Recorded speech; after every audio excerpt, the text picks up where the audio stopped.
Highlander, The Immortal Legacy of the MacLeods by Andries. Below. Screaming, howling, further blood on ancient stones. Echoes of a warrior's cry. Bones beneath the throne, castles shrouded in mist. Ghosts of battles past. Legacy carved in granite. Legends built to last. Burning eyes in the night. Neath eternal light. Shadows dance with the flame. Highlands scream their name. Steel clashing in the dark. Warriors rise and fall.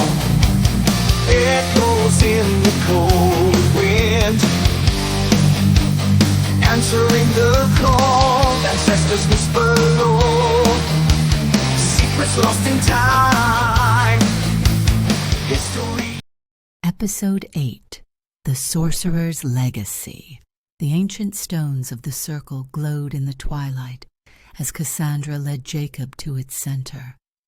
Mythos watched from the perimeter, his ancient eyes troubled by what they were about to attempt. Before we begin, Cassandra said, you need to understand the legacy you carry, not just from Duncan, but from Conor MacLeod as well. She touched one of the standing stones, and the air seemed to shimmer with memory. Conor was more than just your father's kinsman and teacher. He was a student of the great Nakano. The Japanese sorcerer? Jacob asked, remembering fragments of knowledge from his father's transferred memories. More than a sorcerer. Mythos interjected. Nakano was one of the few immortals who truly understood the deeper magics of our kind. He possessed the power of illusion, the ability to bend reality itself. Cassandra nodded. In 1789, Conor faced an immortal named Kane in Nakano's cave. Kane had already taken Nakano's head, stealing his power of illusion. During their battle, Kane and his companions were trapped when the cave collapsed, burying them for centuries while Conor escaped. In 1994, Kane finally emerged from the cave, leading to a final confrontation in New Jersey, where Conor defeated Kane and took his head, inheriting both his quickening and Nakano's powers of illusion.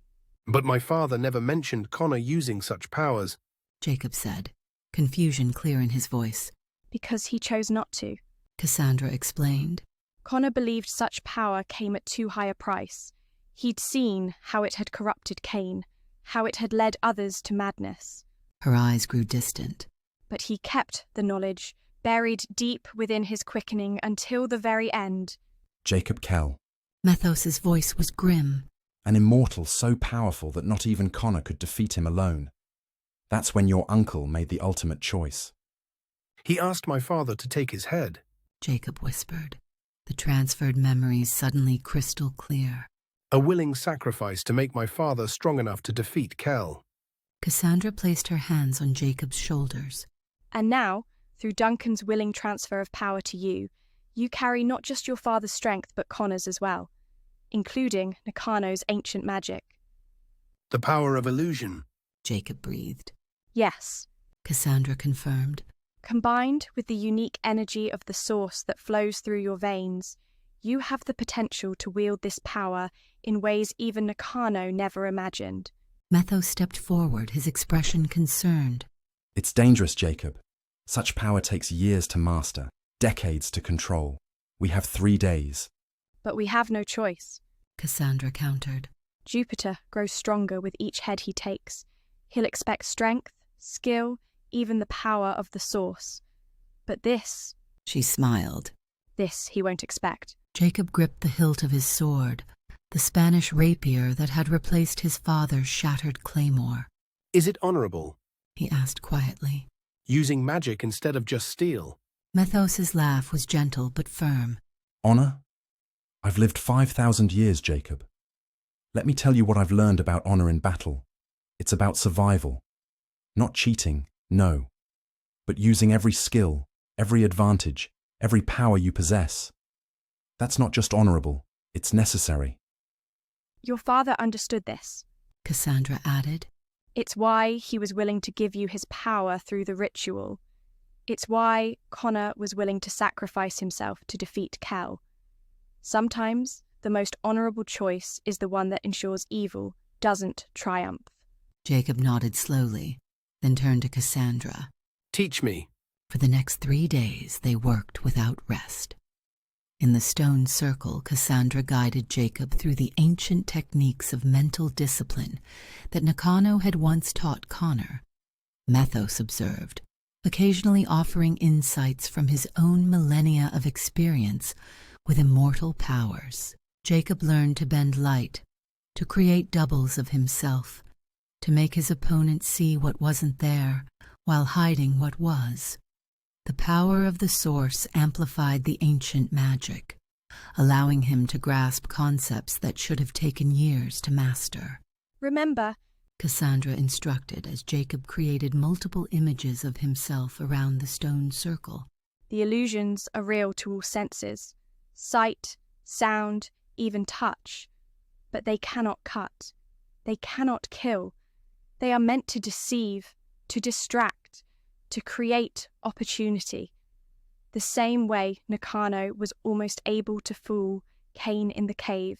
Like a Highland mist, Jacob said, understanding dawning in his eyes. concealing what's real until the perfect moment to strike. Exactly. Methos approved. You're not replacing skill with trickery. You're combining them, just as Connor did in his final battles. Just as your father would want you to do. Your father unknowingly tapped into Connor's power of illusion during the final battle with Kell. For a brief moment, Connor's face and voice manifested over Duncan's own, a glimpse of his fallen kinsman that shook Kell to his core. That moment of surprise created the opening your father needed to strike. Duncan never realized he had accessed the illusion ability Connor had gained from Nakano years before. But in that crucial moment, it helped turn the tide of the battle. As the sun set on the third day, Jacob stood in the center of the stone circle, his body glowing with a faint blue aura. The combined power of centuries of MacLeod strength, Nakano's sorcery, and the source's unique energy. Jupiter will come at dawn, Cassandra said, her voice heavy with prophecy. to the place where your father first showed him mercy. The old warehouse district, Jacob nodded. where all of this began. Are you ready?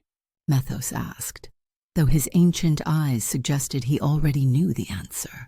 Jacob raised his sword, and for a moment, the air around him shimmered with dozens of reflections, each one perfect, each one moving in unison. Then they vanished, leaving only the young MacLeod, standing proud and determined. Connor sacrificed himself to save my father. He said quietly. My father sacrificed his immortality for love, and then his life to protect me. Tomorrow, we'll see if I'm worthy of their legacy. As night fell over the highlands, 3 immortals prepared for dawn. In the distance, thunder rolled across the hills, as if the very skies knew that the final battle approached. A battle that would test not just steel against steel, but the very limits of what an immortal could become. The game was almost over, and this time, illusion and reality would dance together in ways Jupiter could never have imagined.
Highlander, The Immortal Legacy of the MacLeods. Video and voice done with Infinity AI. Research done using Claude AI.